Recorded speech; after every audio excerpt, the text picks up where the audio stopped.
Welcome, everyone. Thank you so much for joining us today in the part 3 of our 3-part series on writing a grant evaluation for a proposal. If you've been on the other 2 webinars, then you're familiar with this housekeeping item. We want to make sure that we're answering your questions, so please use the question function on your computer. And we have with us our fabulous intern, Elise Hopes, who will help to moderate the Q&A portion. And let me introduce myself as well.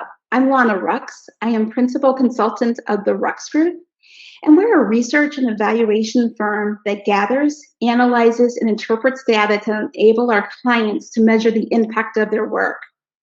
We were formed in 2008, and over the past several years, we've worked primarily with higher education institutions on grants funded by federal agencies such as the National Science Foundation, Department of Education, and Department of Labor.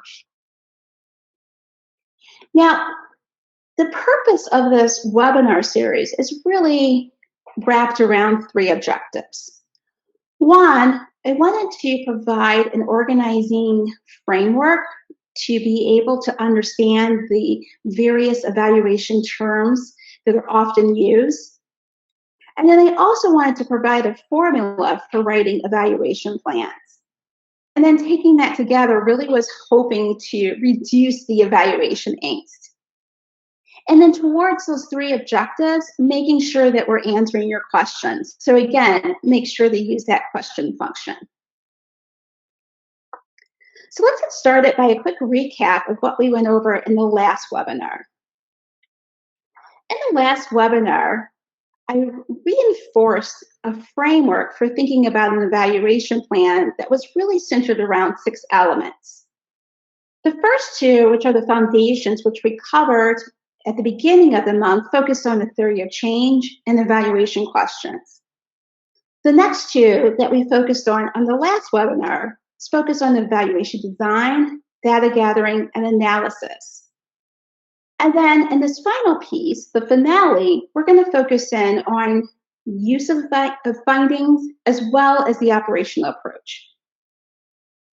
So in thinking about these 6 elements, what I want you to think about is that when writing an evaluation plan for varying scales of projects, not to necessarily eliminate one of those elements, but just provide less details and less information. So a small scale evaluation may just have a sentence around each of those elements, whereas a large scale evaluation may have a paragraph or much more detail. So also last time, we introduced step 3 of the formula. And in step 3, we talked about choosing an evaluation design that's going to be appropriate to the context and the level of resources that you're using. And towards that end, we provided the comparison of a number of common evaluation designs and some of the considerations in thinking about what design you want to use, like the extent to which it addresses internal validity, the implementation resources, and things of that nature. And then we also talked about the fact that these design approaches really vary in the extent to which we can conclude that A caused B, or the extent to which they are able to effectively address internal validity. The other element that we talked about last time was in regards to the data gathering process. So step 4 talked about considering what you're gathering, how you're gathering it, and when you're gathering it, and then describing how you'll analyze it. We talked about data gathering strategies and what types of data can be gathered using from a qualitative and a quantitative standpoint. And then we also introduced the idea of a data matrix. And in the data matrix that you're able to present out a lot of information that will connect the evaluation questions as well as the data gathering and the analytical approach together. So essentially, the take-home lesson here is that if that was a quick recap of that information, then I invite you to go back to our YouTube page and review the previous webinars so that you can digest that information at your own pace. And I am going to pause here for a question. And the question I'm going to pause for actually was originally proposed right after the last webinar, so it didn't get aired during the webinar, but I thought it was a good question. So, Elise, would you be able to read out what that question was? Yes, that question was, do you include your data matrix and NSF proposals which have such tight page limits?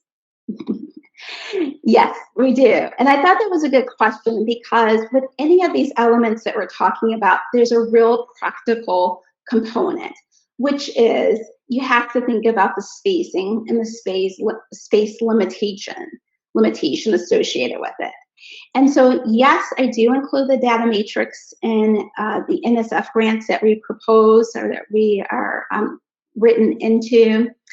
And I should say, though, that sometimes it takes a lot of creativity to get the data matrix in terms of just making sure that it fits within the amount of space that's been allotted for the evaluation plan. But what I've also found is because there's so much information that's available within that data matrix that I can actually sacrifice some of the words that I would have used to describe what's actually being included within that table.